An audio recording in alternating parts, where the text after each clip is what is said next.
Bom dia, doutor Dimas Covas, é um prazer falar com o senhor. Hoje, às 4 da manhã, eu falei com o Zé Bernardes, nosso amigo comum, mesmo porque hoje a minha glicemia foi a 390. Eu acho que eu li a lei da improbidade, a glicemia quase me matou de madrugada. Quando eu li a lei da improbidade, olha, político só vai preso se roubar com intenção. Se não, se roubar de forma culposa, eu não sei como é que o cara rouba sem querer, sem saber, de forma culposa, aí eu não entendo. Mas como já dizia o meu amigo Boechat, político é uma outra espécie. Por isso que ficam pentelhando o doutor Dimas Covas a entrar na política, ele não entra. Seria eleito mole para qualquer coisa aí, pelo que ele fez pelo estado de São Paulo, mas é um cientista de primeira qualidade. E eu repito, os caras vão falar, o Datena deixou a política 3 vezes. Eu não. A política que me deixa, quando eu cruzo com um vagabundo, sem vergonha e canalha, eu largo no meio do caminho. E se cruzar de novo, e não está longe de eu cruzar, eu largo no meio do caminho e não me interessa o que as pessoas pensam. Mas dessa vez acho que eu vou até o fim, porque, de novo, parodiando Platão, que jogou de ponta esquerda na Grécia, se eu não estiver jogando no lugar de um bandido, o bandido vai estar lá jogando no meu lugar. Platão era um grande ponta esquerda, cruzava bem, driblava bem, era o Garrincha da esquerda, ou o canhoteiro. Doutor Dimas, é um prazer falar com o senhor. Primeiro, uma pergunta clássica, e a mais fácil de todas, porque não existe entrevistador brilhante, existe entrevistado brilhante. E quando o entrevistado brilhante quer falar, a entrevista é boa. Esse negócio de, o cara é bom perguntador, não adianta. Existe entrevistado brilhante, e quando o entrevistado brilhante é brilhante, aí dá uma boa entrevista, e o cara fala, nossa, mas o cara entrevistou bem. Não é que o cara entrevistou bem, o entrevistado falou bem. Queria perguntar a coisa mais simples do mundo. Tem uma boa notícia agora de manhã? Uma notícia legal, boa pra gente? Bom dia, doutor. Prazer falar com o senhor. Bom dia, Datena. O prazer é sempre meu. Temos sim, temos uma notícia boa por dia. Quer dizer, hoje nós devemos encerrar a primeira fase do estudo da Butanvac. Quer dizer, um estudo de uma vacina importante, uma vacina já de segunda geração. Esse estudo está sendo conduzido lá em Ribeirão Preto, lá na terra do Zé Bernardes, no Hospital das Clínicas. Então, hoje nós devemos encerrar essa primeira fase, com aí a inclusão de mais de 300 voluntários, e é com esses dados gerados nessa primeira fase que nós vamos poder entrar aí na segunda fase e fazer isso muito rapidamente para que o ano que vem a gente possa ter essa vacina, que é uma vacina diferenciada em relação a essas que estão nesse momento sendo usadas. Então, é uma boa notícia, sim, do Butantan para você. Olha, boa notícia mesmo, você me lembrou de épocas passadas aí, mas eu voltei, eu tenho 64 anos, acho que eu sou mais velho que você, mas você me lembrou dos meus tempos de criança, que a gente... Um dia eu quase morri afogado naquele lago da USP. Morreu gente lá várias vezes. Eu fui tentar atravessar o lago e quase me ferrei lá. Mas eu tenho lembranças boas da USP. Né? Eu tenho lembranças de churrascos que a gente ia em casa de professores que havia ali, que os filhos deles eram meus amigos e tal. É um campus muito bacana, mas mais do que tudo, tem um conceito internacional de pesquisa. Pesquisem. Ninguém tinha ouvido falar de pesquisador antes de salvarem a humanidade, produzindo a vacina o mais rápido possível, né? E a gente tem que ouvir bobagem de político que diz, olha, a vacina foi produzida muito rápida, então por isso não é tão eficiente. Olha, se não fosse gente que nem o doutor Dimas que está aqui, pesquisadores, cientistas, a humanidade teria quase que sido extinta, quase. Que o pior que pode acontecer para a humanidade é um vírus que se espalha pelo ar. Não tem nada pior do que isso. O da AIDS não, é de contato, saliva e tal, e quase arrasou a humanidade. Imagina um vírus que se espalha pelo ar. É o pior dos mundos. Então, cientistas como o Dimas deviam receber medalha todo dia e um bom pagamento também, porque são mal pagos também. Mas o campus da USP, se você não sabe, em Ribeirão, ele é pioneiro em várias pesquisas e não é de hoje. Me lembro do doutor Dutra. Eu ganhei um prêmio Jog de jornalismo para esses imbecis que dizem que eu sou contra direitos humanos. Não, eu ganhei 2 prêmios Herzog de direitos humanos. Um deles foi conversando com o Dutra, sentado na sala dele, o senhor deve ter conhecido. Né? O Dutra falou assim para mim, Datena, os caras ficam dizendo que Ribeirão é a região mais rica do Brasil, que é a Califórnia brasileira. Aqui o que morre de criança, quando nasce ou com menos de 6 meses, não está no gibi, e morre de fome. Eu fiz uma matéria sobre isso, fome na região mais rica do país. E ganhei um prêmio de direitos humanos naquela época por cada conversa com o doutor Dutra. Tinha pessoas brilhantes. Pesquisa de doenças do coração, como doença de Chagas, por exemplo. Não é? Pesquisa daquele homem que pesquisou as abelhas, o Dr. Kerr. Então é um centro avançadíssimo de pesquisa. E eu fico feliz que continua assim, auxiliando aí o Butantan e com uma vacina totalmente brasileira e em conjunto com o campus da USP, que é muito legal. Me lembro quando eu jogava bola, fazia atletismo, coisa da idade da pedra, porque hoje eu não movo o pé nem para dar um passo, mas é muito legal. Voltei lá atrás da minha infância, viu, professor? Olha, o Ministério da Saúde e o Butantan vão assinar mais um acordo para a distribuição da Coronavac ao Programa Nacional de Imunizações. Isso é o que diz aqui. É correto isso, doutor Dimas? Ô Datena, bom, primeiro eu fiquei feliz de você mencionar aí os meus professores lá da Faculdade de Medicina de Ribeirão Preto, professor Dutra, um grande nutricionista, né, que realmente desenvolveu essa nova especialidade no Brasil de uma forma muito competente e deixou lá grandes seguidores, como o professor Zé Ernesto, enfim, gente que fez e faz ainda história Zé nessa Ernesto, área. o Zé Ernesto. Então. E veja, o Butantan, ele tem com o Ministério, quer dizer, na realidade, ele firmou com o Ministério 2 contratos. Né? Um contrato inicial de 46 milhões, que foi firmado em janeiro desse ano, e um segundo contrato, né, de 54 milhões, que foi firmado em fevereiro. Esses 2 contratos foram encerrados agora, no início de setembro, com a entrega desses 100 milhões de doses. Então, o Butantan foi o primeiro que começou a entregar vacinas, né? A campanha nacional de vacinação começou no dia 17 de janeiro com a vacina do Butantan, e nós entregamos agora, o primeiro também a entregar a totalidade de seus contratos. Né?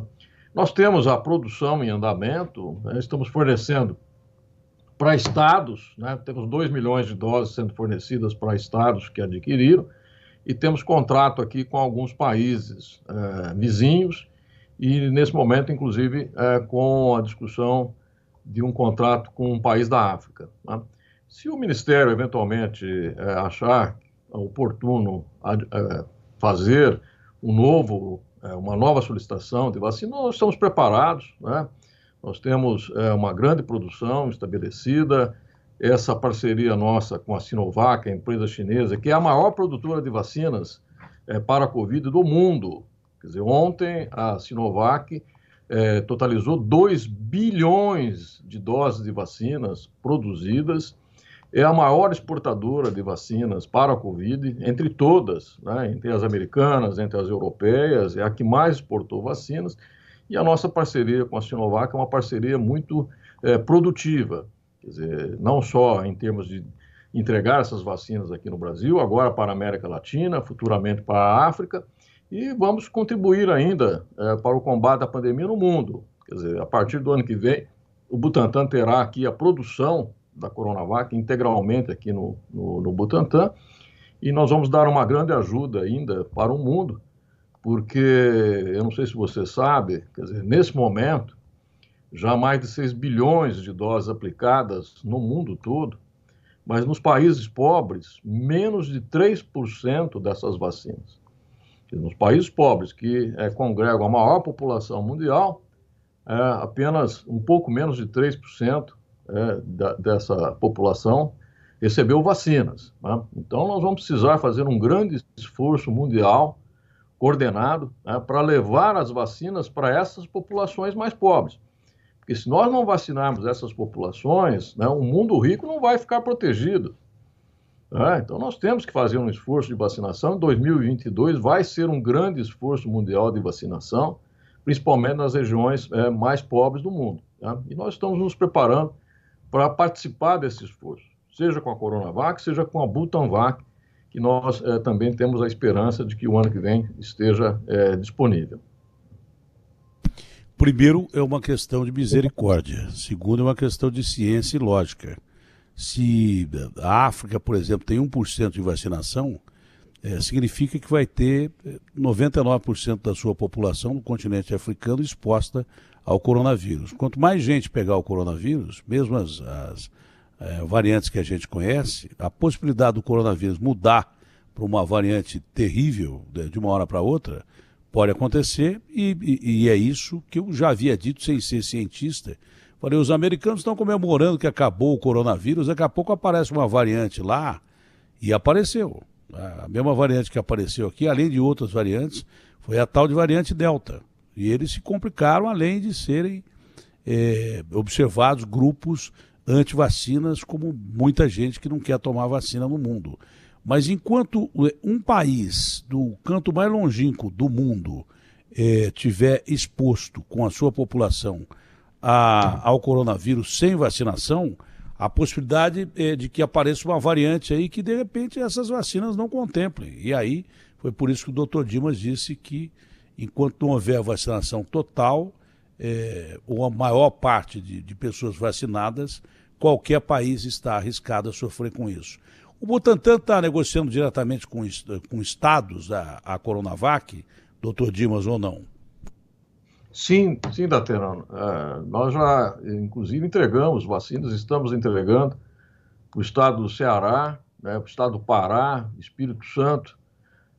Temos em andamento o Piauí também.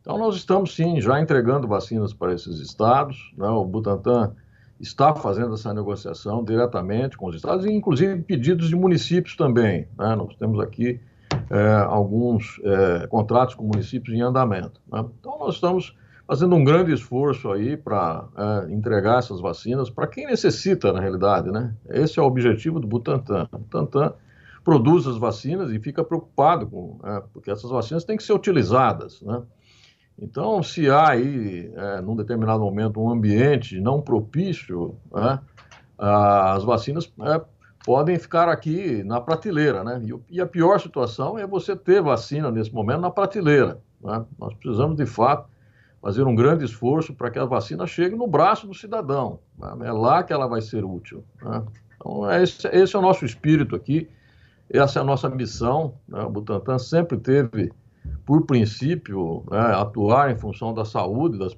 pessoas, e nessa pandemia não tem sido diferente. O nosso esforço tem sido enorme, uma prioridade zero para fazer essas vacinas chegarem às pessoas, e temos conseguido, relativamente temos tido aí uma possibilidade de que isso tenha acontecido desde janeiro desse ano. Então isso mostra aí a importância do Butantan, que é o maior produtor de vacinas da América Latina, com uma possibilidade aí de até 220, 230 milhões de doses por ano, E estamos aí, de fato, empenhados em fazer essa distribuição o mais rápido e efetivamente possível.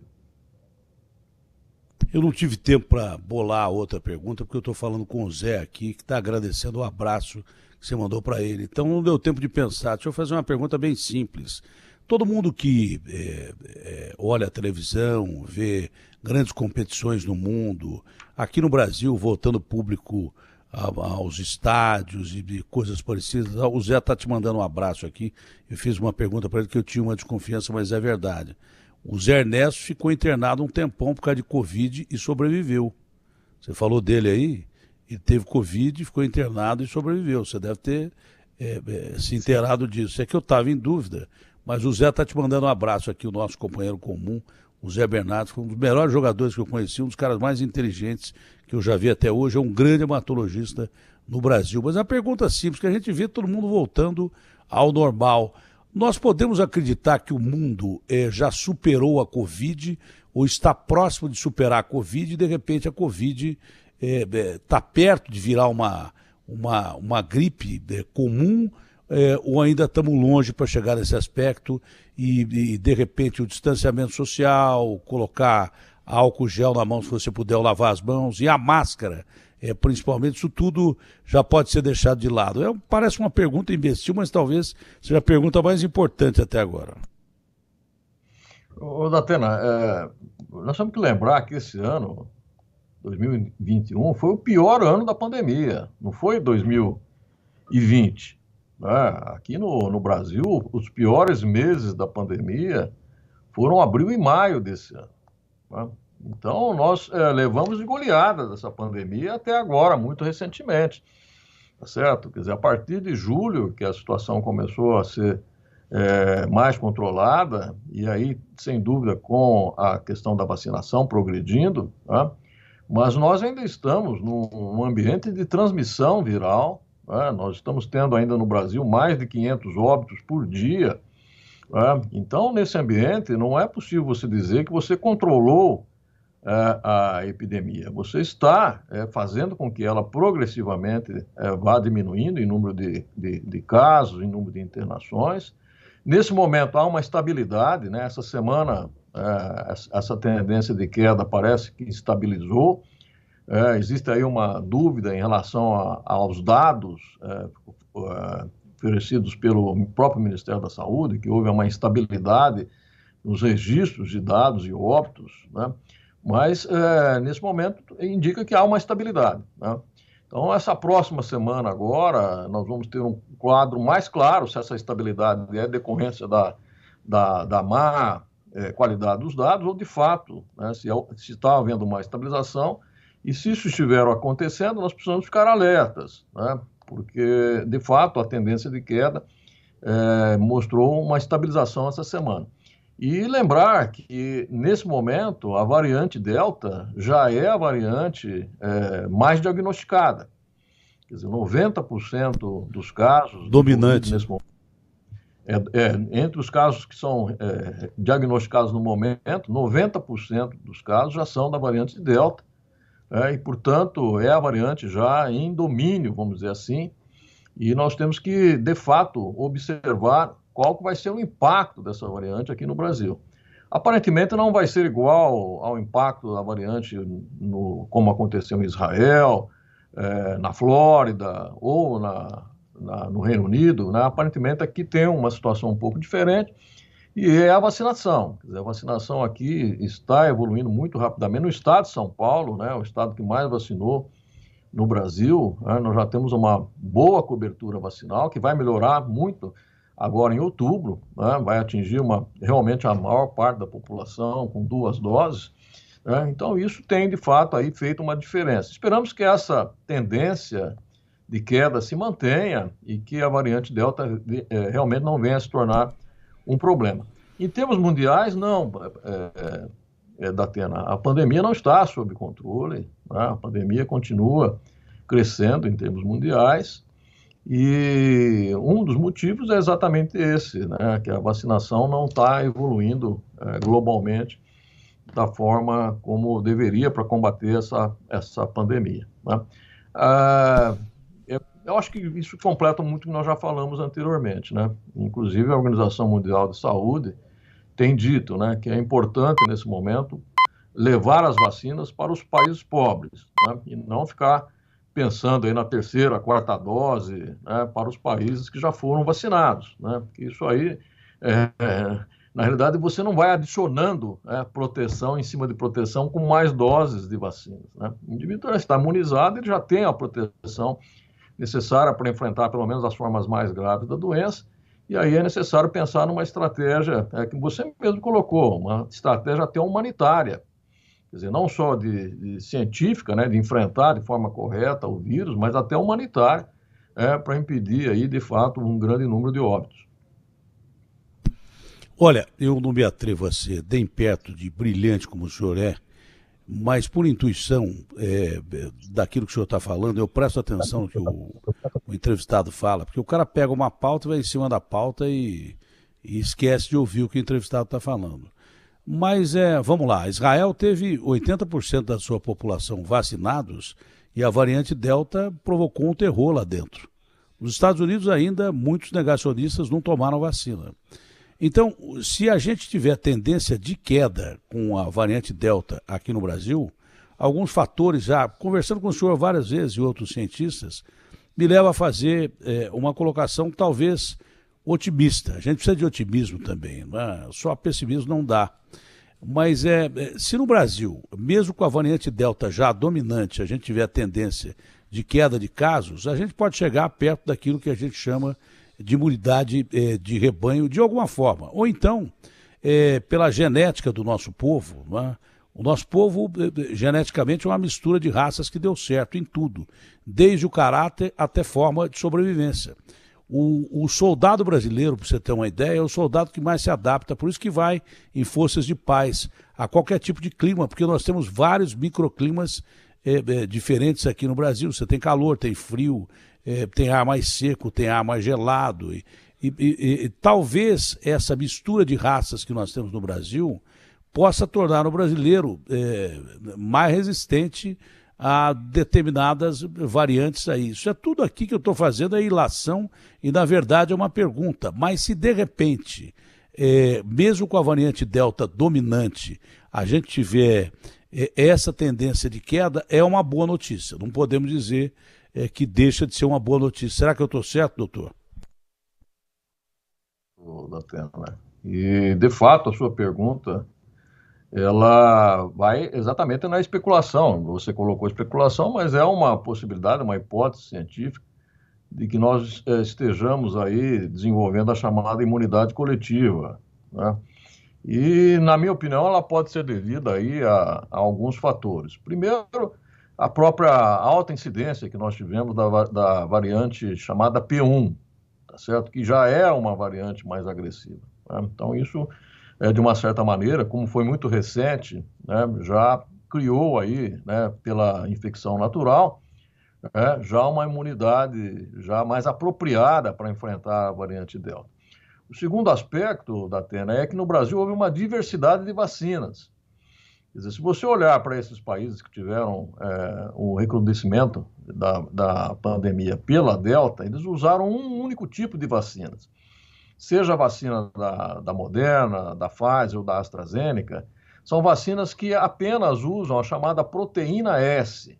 Quer dizer, elas induzem apenas um tipo de anticorpo na pessoa vacinada. Aqui no Brasil nós tivemos uma diversidade com a inclusão da Coronavac, que é uma vacina de vírus inativado. Então ela induz vários tipos de anticorpos, ela tem uma amplidão maior da resposta imune. Tá? Então essa diversidade também pode estar implicada nessa resistência, sem dúvida, e outros fatores, como, por exemplo, o uso de máscara, né? Aqui no Brasil, é um dos poucos países do mundo em que o uso de máscara foi mandatório durante todo esse tempo, e ainda continua, né? Continua ainda sendo obrigatório aqui no estado de São Paulo, e deve permanecer, né? Você falou, até quando que nós vamos ter a necessidade de usar a máscara? Enquanto o vírus circular. Enquanto o vírus circular de forma importante, né, nós teremos que usar as máscaras, né, não há dúvida nenhuma, né?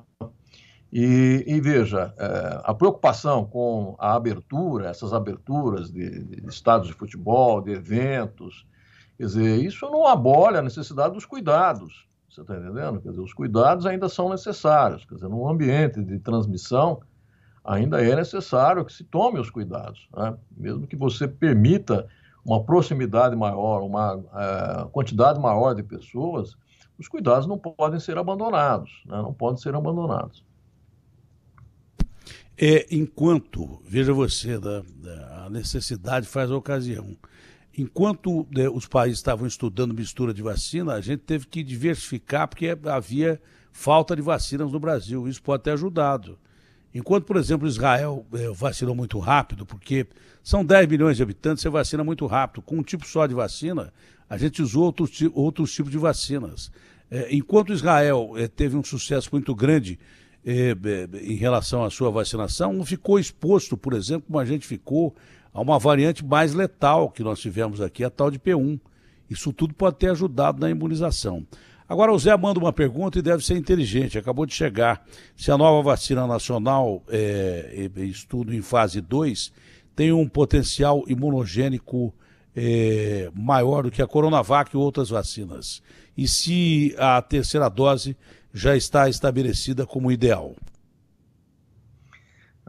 Bom, Zé Bernardes, essa Butanvac, essa vacina que você está dizendo, quer dizer, é o que eu chamo de versão 2.0 de vacinas. Por dois motivos fundamentais. Primeiro, porque ela tem um poder de imunogenicidade aperfeiçoado.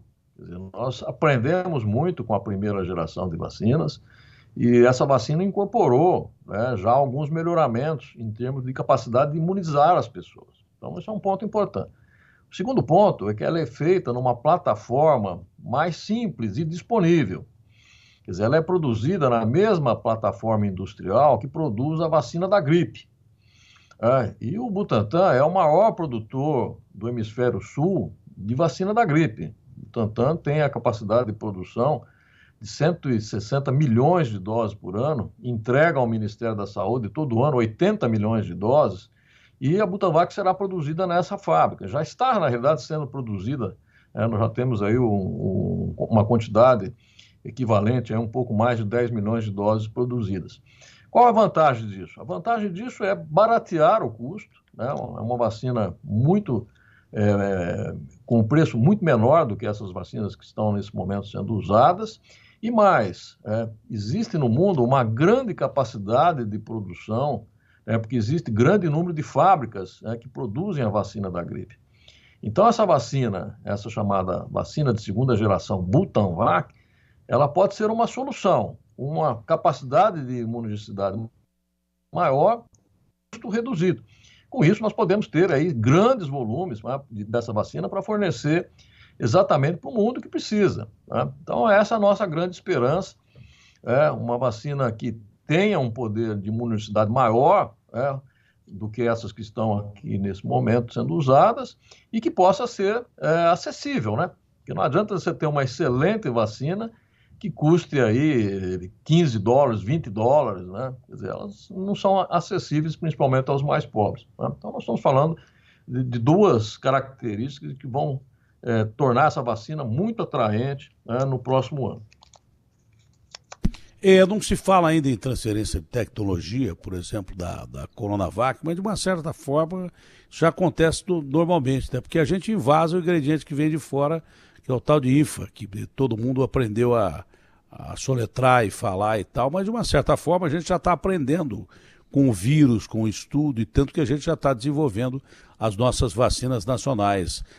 Planta para fabricação de vacina totalmente nacional, com o ingrediente do bolo sendo produzido aqui, envasado aqui, o Butantan tem previsão para quando? E acho isso muito interessante, porque dessa terrível epidemia que leva a quase 600 mil vidas no Brasil, e no mundo inteiro muita gente morreu e muita gente contaminada e com sequelas, a gente tinha que tirar alguma coisa positiva disso. A gente chora os nossos mortos, cura os nossos feridos, mas agora a gente está mais espertos, vamos dizer assim, em relação a outras pandemias que certamente virão. Então, o sistema médico de países desenvolvidos que se achavam inexpugnáveis se provou ineficaz. Os americanos nem sistema público têm, estão pensando nisso.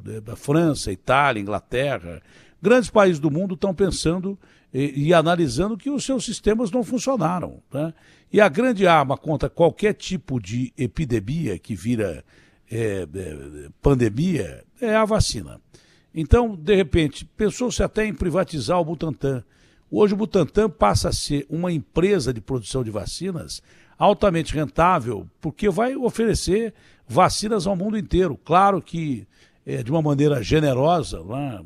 Talvez cobrando preço mais acessível aos países mais pobres e daí por diante, mas vai ser uma grande empresa.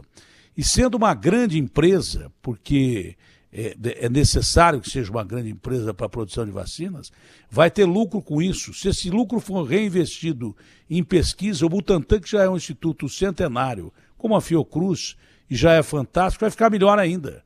Porque sempre foi muito difícil você conseguir investimento de governo para pesquisa. Se de repente um instituto como o Butantan, como a Fiocruz, se autofinanciarem e até com lucro, aí nós teremos o melhor dos mundos para enfrentar qualquer tipo de pandemia que possa surgir no futuro e vai surgir, segundo os cientistas. Datena, com relação à fábrica, né, nós temos uma fábrica nesse momento em processo adiantado de adaptação, de reforma. Isso está sendo feito com recursos de doação, né? O governador Dória reuniu um grupo expressivo de empresários que doaram aí 200 milhões de reais para a adaptação dessa fábrica. Essa fábrica deverá estar pronta no começo do próximo ano. Brevemente, as instalações físicas, as obras civis até serão apresentadas à imprensa. E, veja, com recursos da iniciativa privada, com doação, né? Os grandes empresários doaram e permitiram que isso fosse feito muito rapidamente, né? Então, ela vai entrar, sim, em operação no próximo ano e com uma grande capacidade fabril, né? Uma capacidade aí de produção de 100 milhões de doses por ano. Não só da Coronavac, né? Mas é uma fábrica multipropósito, uma fábrica que poderá produzir também, por exemplo, a vacina da raiva, que é uma vacina importantíssima para o mundo. Quer dizer, muita gente hoje lembra, porque nós estamos no meio de uma pandemia, né? Mas esquece que temos outras epidemias no mundo. Quer dizer, ainda tem gente que morre por raiva, né? Tem gente que morre por raiva, por difteria, por tétano, né? Então, essa fábrica também produzirá outras vacinas, né, que são tão importantes contra a Coronavac, para enfrentar essas doenças infecciosas, né? Então, essa perspectiva está em andamento, sim. Nós temos a fase inicial da tecnologia dominada, né? Nós temos a tecnologia da Butanvac totalmente dominada, e vamos progredir, sem dúvida. Eu acho que você colocou numa perspectiva muito boa a atuação do Butantan. O Butantan ele tem uma fundação de apoio que não tem fins lucrativos, quer dizer, todos os recursos que entram aqui são reinvestidos, né, no próprio desenvolvimento de vacinas, em pesquisas, e é isso que tem colocado o Butantan num patamar mundial. Quer dizer, o Butantan, de fato, hoje está no concerto dos grandes produtores de vacinas do mundo, e isso deve aumentar muito nos próximos anos. Essa importância do Brasil por meio do Butantan deve aumentar muito nos próximos anos, já com certificações internacionais. O Butantan foi certificado recentemente pela Organização Mundial de Saúde, brevemente será pela Agência Europeia de Medicamentos, né? Então, nós temos aí, de fato, um grande desafio, mas também temos uma capacidade de trabalho muito grande, apoiados aí pela sociedade, apoiado pela imprensa. Acho que isso é importantíssimo dizer, né? Nós tivemos um embate muito grande com o governo federal o ano passado e esse ano, e o apoio da imprensa foi fundamental, mostrar que o Butantan é, de fato, um instituto centenário, 120 anos de história, é uma instituição pública, uma instituição que não tem conotações ideológicas ou partidárias, né? Aqui nós trabalhamos pelo partido da vida, né? Pela saúde pública, né? Então, eu acho que você colocou numa perspectiva muito boa, foi muito feliz a sua colocação. Doutor Dimas, para encerrar, e já dizer que foi um prazerão conversar com o senhor, sempre não é? Matar saudades e ouvir uma mente brilhante como o senhor sempre é muito bacana e que ajudou e ajuda a salvar vidas. A minha última pergunta é exatamente em cima da sua última colocação, do bom senso. A gente tem que caminhar para o bom senso. Hoje é menor a dificuldade de relação com o Ministério da Saúde por causa de política. Hoje já não é o foco principal, porque havia uma guerra terrível, porque o Dória tem a vantagem de ter trazido a vacina para o Brasil. E o Ministério da Saúde, por causa do Bolsonaro, não aceitava isso de jeito nenhum, e tinha brigas, e continua a briga. Nesse momento, qual é a relação que existe entre o governo de São Paulo, entre o Butantan e o Ministério da Saúde? Melhorou? O senhor disse que melhorou. O senhor pode confirmar que essa relação melhorou ou ainda é conflituosa e, se for, não vai ajudar ninguém? Datena, é uma relação que nós temos mantido no terreno profissional, né? Nós temos mantido no plano institucional. Quer dizer, apesar de ter aí tido os arroubos, né, do antigo ministério, de figuras do antigo ministério, e até desse ministério atual, né, que muitas vezes falam de forma depreciativa contra a Coronavac. Isso ainda não cessou, está entendendo? Frequentemente a gente tem aí declarações do presidente da República contra a vacina, né? E isso, obviamente, respinga, né, no terreno do Ministério da Saúde, né, cujos dirigentes são nomeados pelo presidente, né? Mas nós procuramos aqui manter esse relacionamento institucional. Esse relacionamento é fundamental, porque quem financia as vacinas é o Ministério da Saúde, e, portanto, essas vacinas são destinadas ao povo do Brasil. Quer dizer, não é ao Butantan, o recurso não é um recurso para o Butantan, não, é um recurso que adquire vacinas, que subsidia vacinas para o povo do Brasil, né? Para o povo que está no município, que está no estado e que compõe a federação. Então, é nessa perspectiva que a gente sempre olha esse relacionamento com o Ministério da Saúde, tentando manter um diálogo técnico, né? Um diálogo produtivo, né? Nem sempre é possível, mas a gente aqui do Butantan mantém esse espírito e a gente não tem entrado aí nas provocações, nas questões que dizem respeito mais ao lado político, né? Nós somos aqui muito pragmáticos e estamos baseados no que nós sabemos fazer. Nós sabemos fazer ciência, nós sabemos fazer tecnologia, biotecnologia, vacina, soros, e a gente tem se circunscrito a isso, né? Vamos entregar os nossos produtos ao povo do Brasil com o recurso que vem do Ministério, que não é um recurso só do Ministério, né? É um recurso do povo brasileiro. Isso é importante ser dito nesse momento. Doutor Dimas, um ótimo dia, ótimo trabalho. Do seu trabalho dependem bilhões de vidas e da sua equipe também, dos seus companheiros, é claro, que, repito, ajudaram a salvar a humanidade de uma extinção que estava batendo a nossa porta. Muito obrigado ao senhor pelos serviços prestados e por sempre a alegria de poder encontrá-lo, mesmo que virtualmente. É sempre um prazer muito bacana. Abraço grande ao senhor. Abraço, Datena. Abraço a todos aí, os nossos ouvintes. Abraço, Zé Bernardes. Só para dizer para o senhor o seguinte, né? Outro dia eu liguei para um amigo meu e eu liguei errado, sem querer, né? Aí o cara falou assim, ô Datena, o que você quer? Eu falei assim, não, eu liguei errado. Eu falei, mas pensando bem, é melhor ligar errado para você do que com intenção para muita gente que eu não gosto. Então é muito bacana fazer entrevista com o senhor. Bom dia, senhor. Fique com Deus e saúde. Abraço grande.